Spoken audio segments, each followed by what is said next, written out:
All right, everybody, welcome back to another micro episode of the What Is My Life podcast. This is Nyrisha, and I'm joined today by a special guest. Soke, why don't you introduce yourself and tell the people who you are? What's up, y'all? I'm Soke. I'm a photographer, videographer, a fellow creator of all things. But most importantly, I am the person that asks the bigger questions in life. If you want to know more about me, you can follow me at IB_2lyrical on every social media platform except TikTok, because you're not about to play in my face and think I'm going to stick around. Period.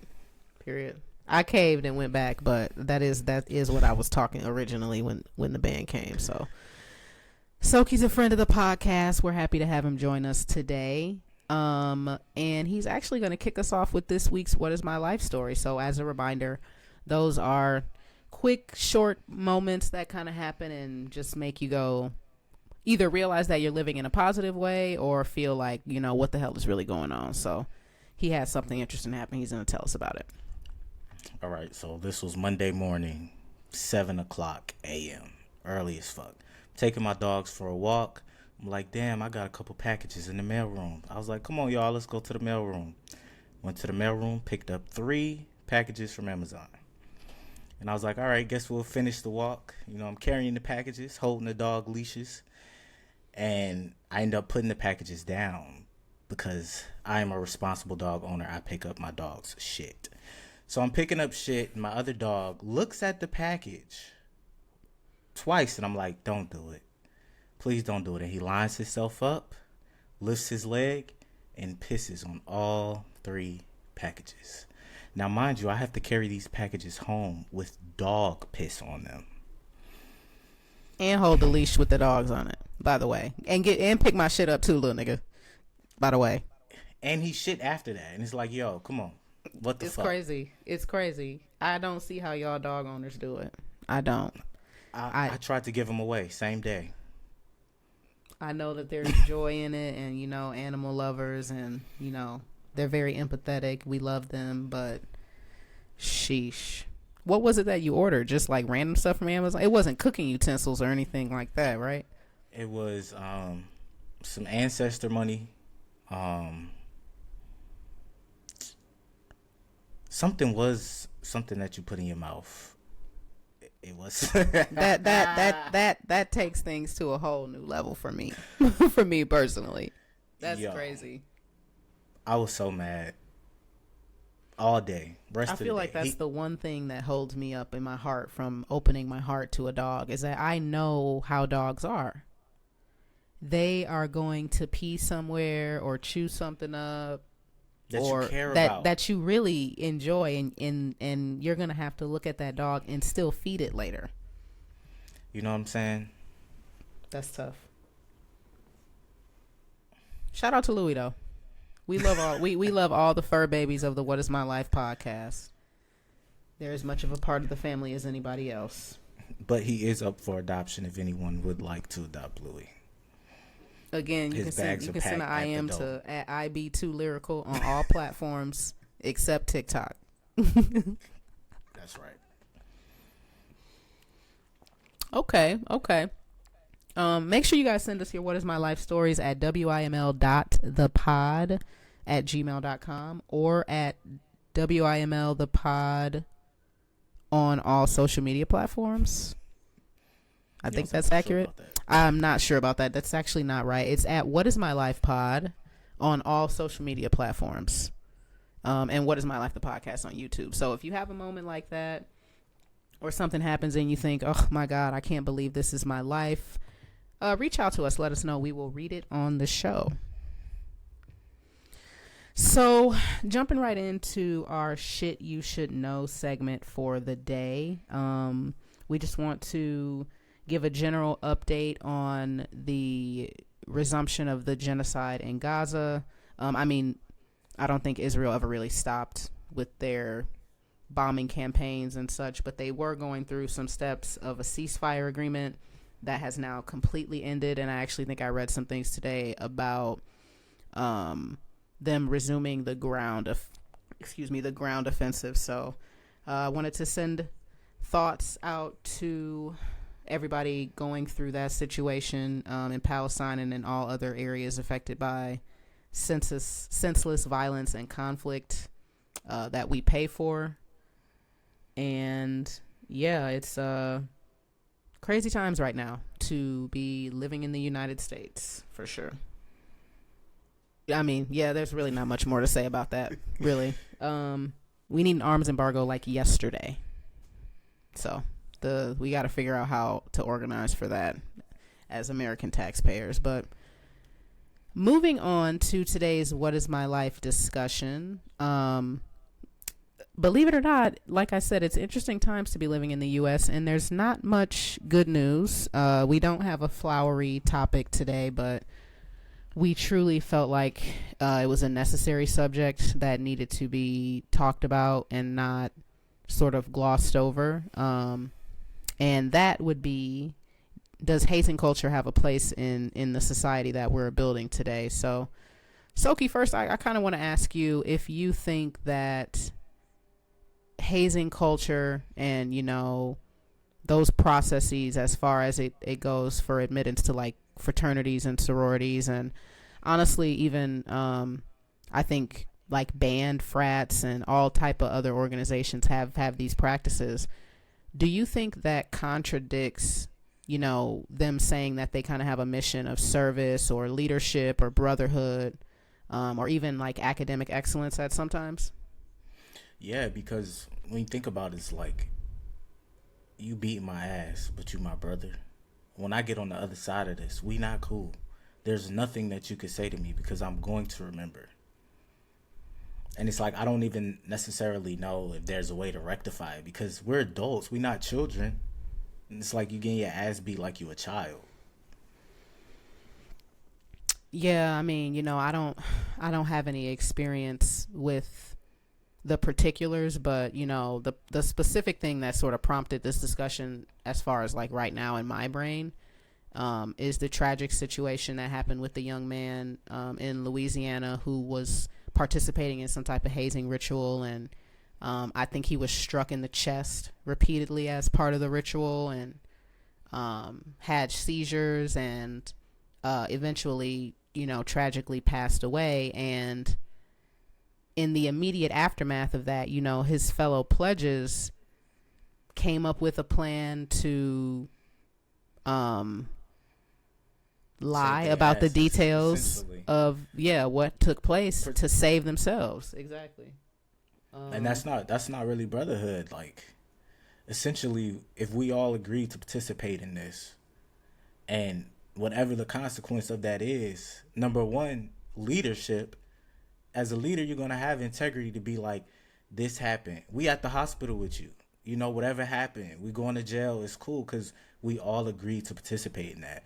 So it's kind of like that incident doesn't really even show the pillars that they represent. Service, you just dropped him off. Right. You changed his clothes. Like, you waited to give him life care. And every second matters, like when you think about situations such as those. So it's like, the pillars weren't represented at all.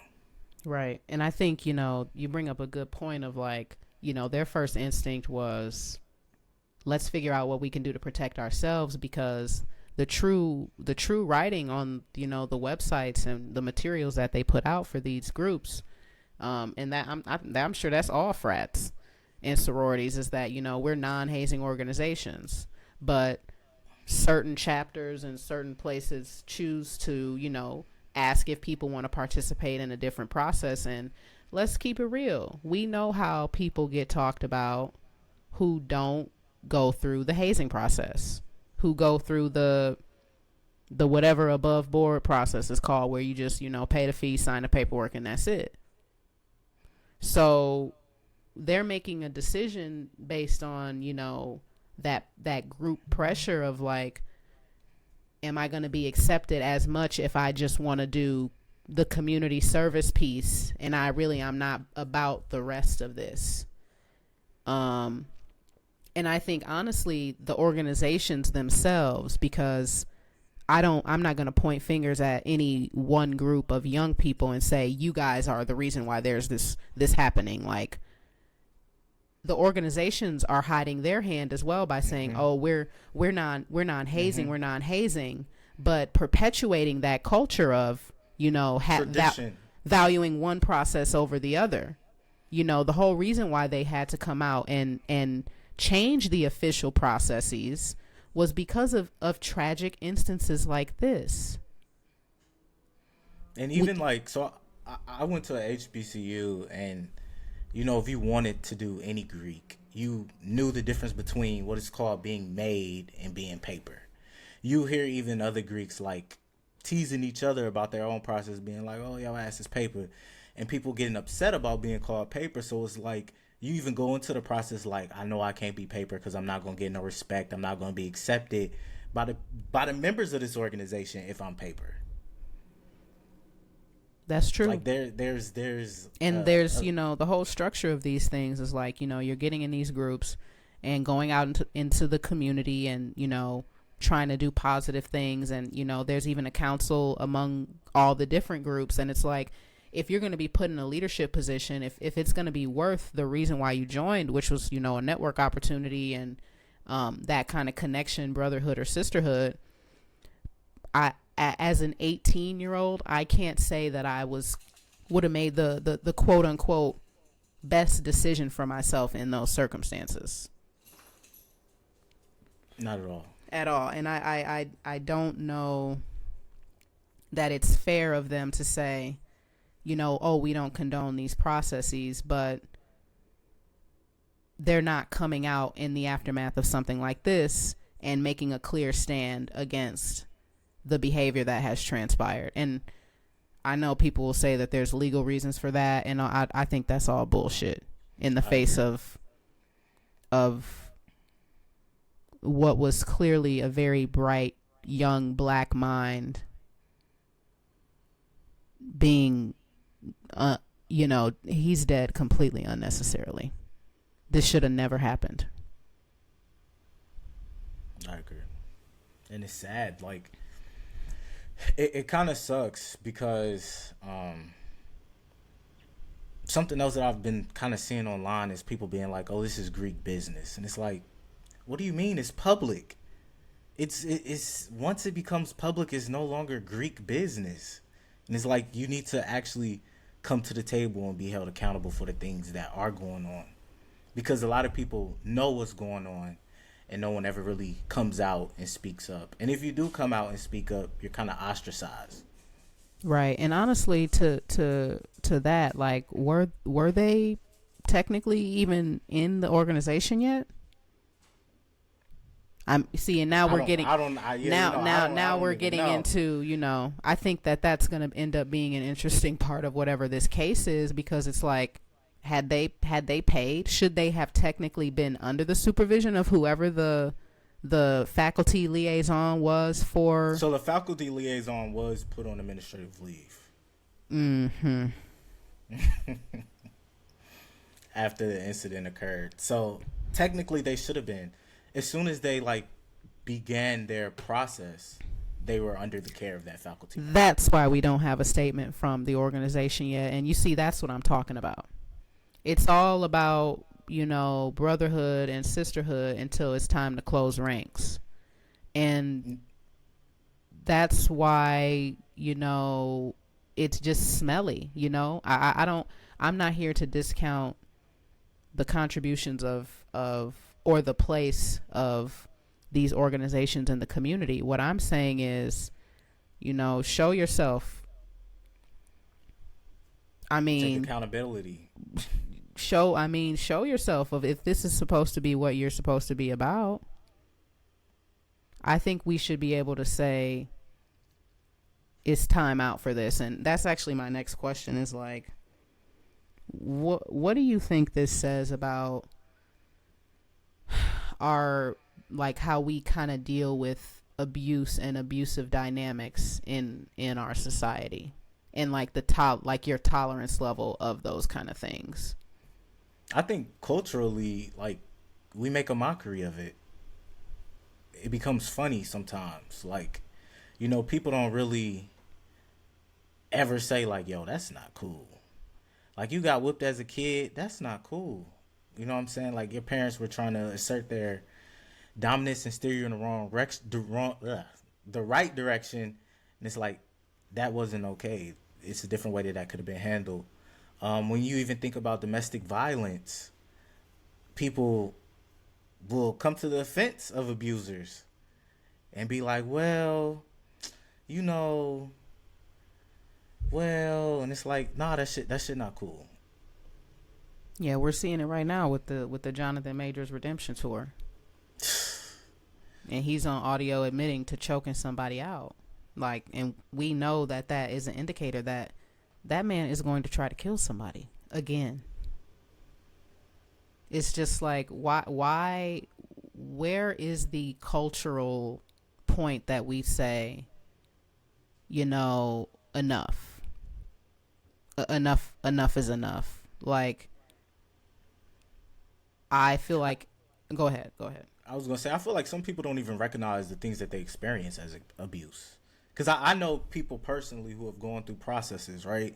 And it's like, they'll be like, nobody physically put their hands on me, but we had to do this, and this. It's like, that's psychological abuse. Like, that's still abuse. Because nobody put their hands on you doesn't mean that you weren't abused. You could be abused psychologically. You could be abused emotionally. You could be abused financially. Like, there's multiple levels to abuse. And it's like, because your abuse didn't necessarily look like this doesn't mean that you didn't experience abuse. I think that comes from a little bit of like, you know, because sometimes you can have an adaptation to situations like that that's like quote unquote positive, right? Like, you might think, oh, you know, my parents beat on me and it made me, you know, more focused, and it made me disciplined, and it, you know, it taught me how to understand authority and how to know my place as a child and how to navigate social situations. That's crazy. Know your place as a child. Oh, I'm getting too deep in my psychological abuse bag. That's just a crazy saying. Like, children are actual humans. What do you mean, know your place as a child? Breaking news to some parent. Like, some people really have kids and then be like, "This is my child. I set the rules in this house." And blah, blah. Who told you having a baby meant you had somebody that you could 100% control? Nobody can be 100% controlled. Not even animals. Not even, to our point earlier. If you're gonna get a dog, that dog that's an animal you have. That's a horse in your house. That used to be a wolf. You can't expect it not to pee every once in a while on something. He can't even see colors that good. You got to know what you're getting yourself into. Oh, man. I think situations such as these, I guess I should preface this with, like, I'm not really a big D9. I'm a hater. Okay, I just put it out there. I'm a D9 hater completely. Just because I feel like there isn't necessarily a need anymore for this exclusivity that it has in order to have these impacts that y'all are going for. Like, why is there such a rigorous process to hold HIV drives and to pass out pamphlets to the public or to help people register to vote? Like, hazing initially was introduced because during the times these organizations were founded, you might have a dog sicked on you, so you need to know how to deal with that. You might get pressure washed with a fire hose, so you need to know how to deal with that. You might have someone physically assault you, so you need to know how to deal with that. But now, y'all not doing that. So it's like, what is the necessity to hold on to so either bring back the radicalism, yes, or because I can speak on this firsthand because I saw people posting about this in 2020. You know, these groups were making statements about being in regalia at protests.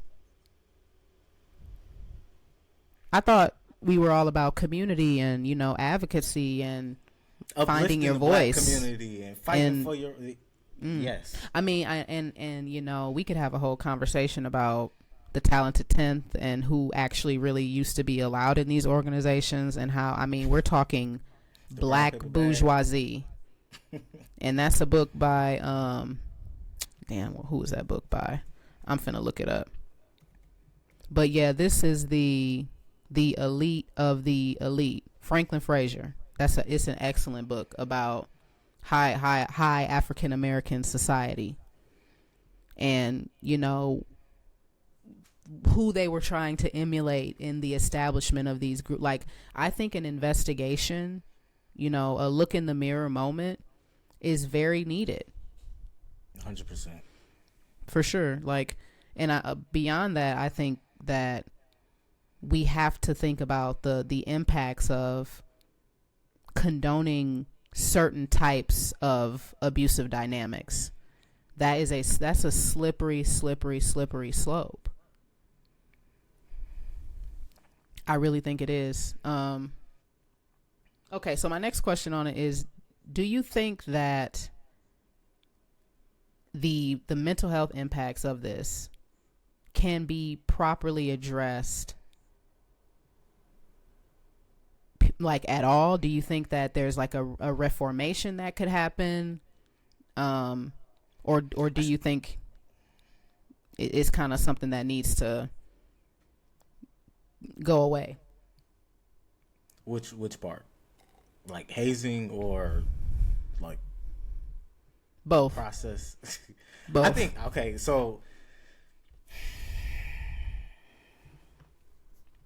for hazing, I feel like it's a yes and no, right? Because if you don't acknowledge or recognize that you experienced it, there's no healing that can be had, because nothing happened. Everything's fine. And then for the processes, I think the process should go away. So it should be like, you know, if you want to be a part of it, there's an interview situation. It's a club. Like, it's a club. Either these organizations are going to be clubs or they're going to be gangs. And it's like the initiation aspect of it, the line between these D9 organizations. No, it's slightly gangy. It's so close. It's so gangy. So close. It's slightly gangy. I don't want to go full-fledged Rico on y'all, but it's getting... You got colors. You got an initiation process. You got exclusivity. You have your chapters, which are essentially your geographical zones. Or your sets. Your territory. Yeah, you know what I'm saying? Like... Lord have mercy, Jesus. Y'all got hand signs. Because people forget that gangs were created initially to police our own communities. Because of racial violence, absolutely.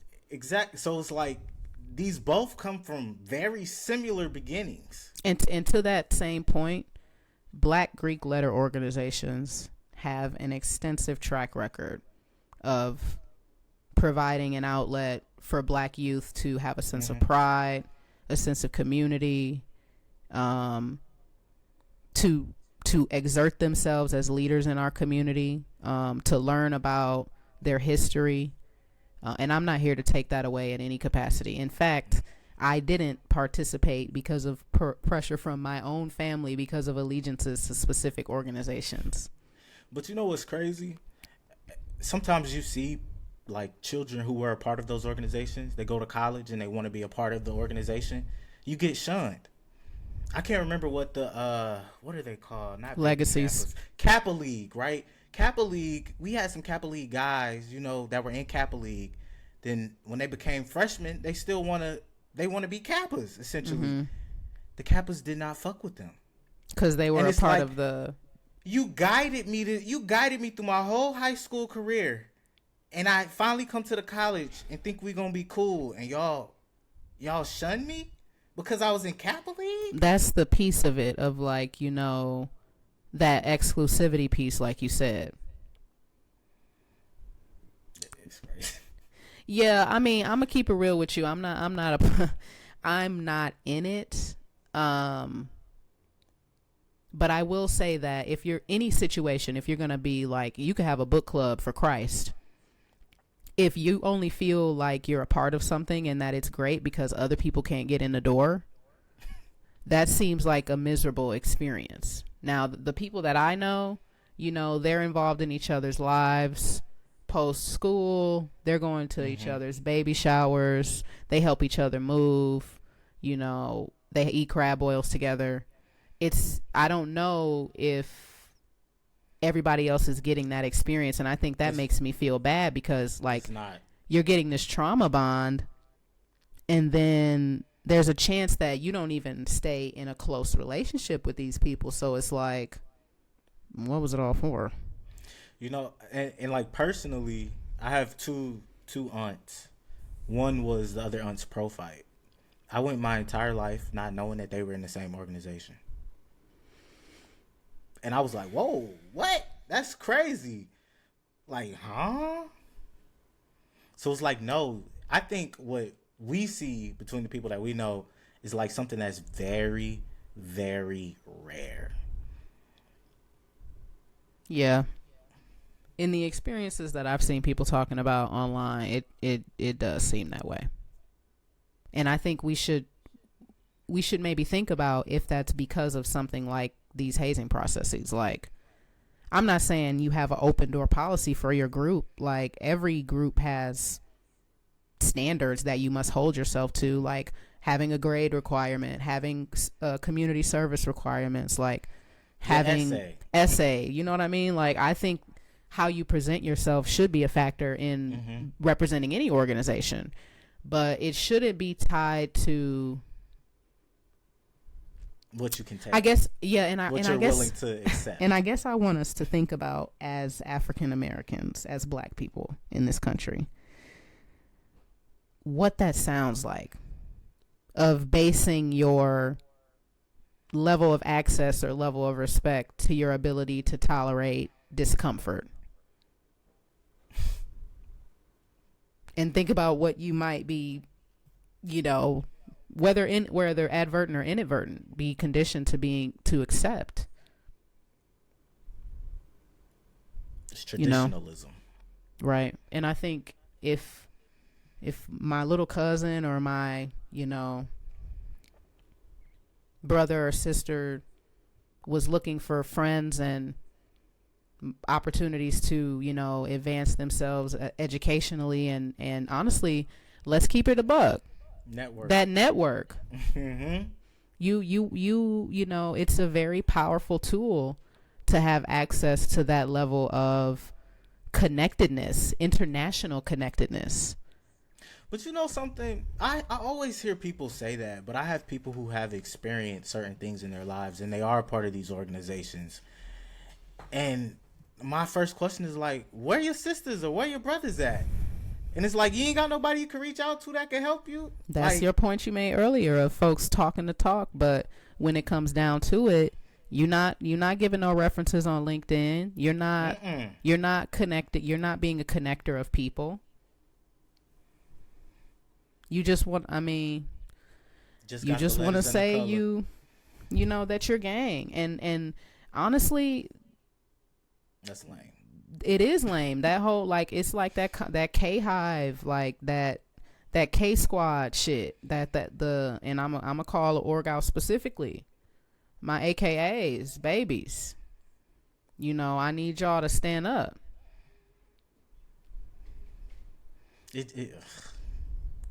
It always gives like mean girl or mean boy, like, you can't sit with us, and it's like, that shit is so weird.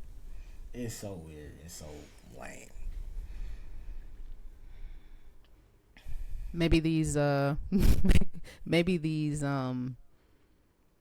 don't know. I just think that it's sad that we have to tie something as important as, mentorship and the access to mentorship to something like this. I think, we should think about moving beyond that.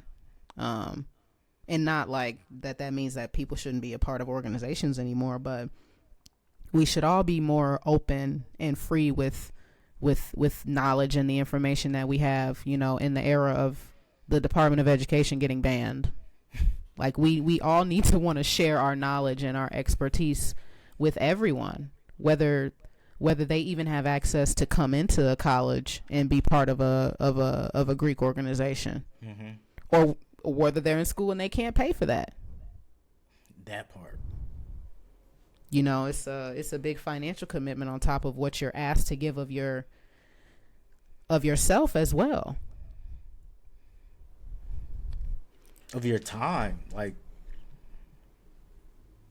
I know a lot of people that end up having to stay an extra year because they was online.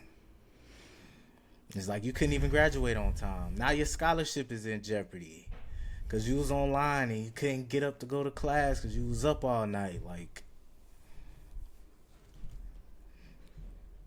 it's time we hold these organizations to the standard that they purport. You know, we didn't put it out here that we were starting a community service organization and then people's kids are coming up dead. I think, you know, I think we have a problem. And, you know, where are the leaders? For legal purposes, this is my opinion only, but you know, you can really come see me about it. I think if we can't say people's babies shouldn't be coming up missing, like your kid shouldn't go in for some type of hazing ritual and not come out. Well, I mean, what happened to doing a little laundry, scrubbing floors? Y'all don't need homework done no more? I mean, what is going on? And what's the purpose? Like, what is it all for at the end of the day? What can you come out of it and say? I think that attitude is like, oh, you know, we have to break you down and then build you back up again. And you can't make leaders that way. Because a part of breaking someone down, they're still broken. And if you don't heal those pieces of brokenness, you've rebuilt something imperfect.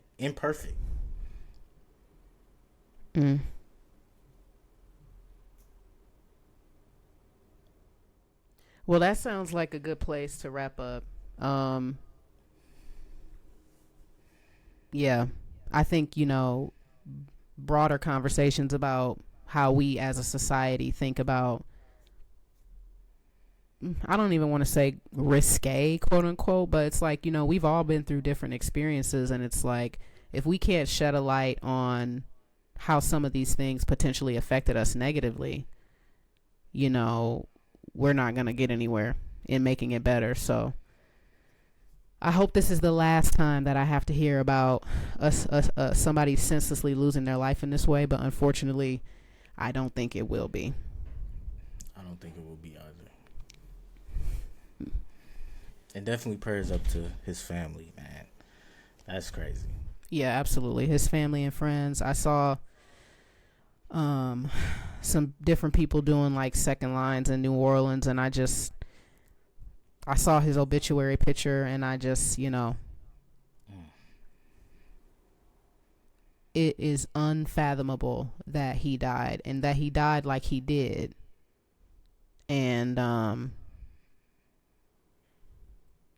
as soon as it happened, the very people that he was trying to form a bond with, you know, they turned their back on him.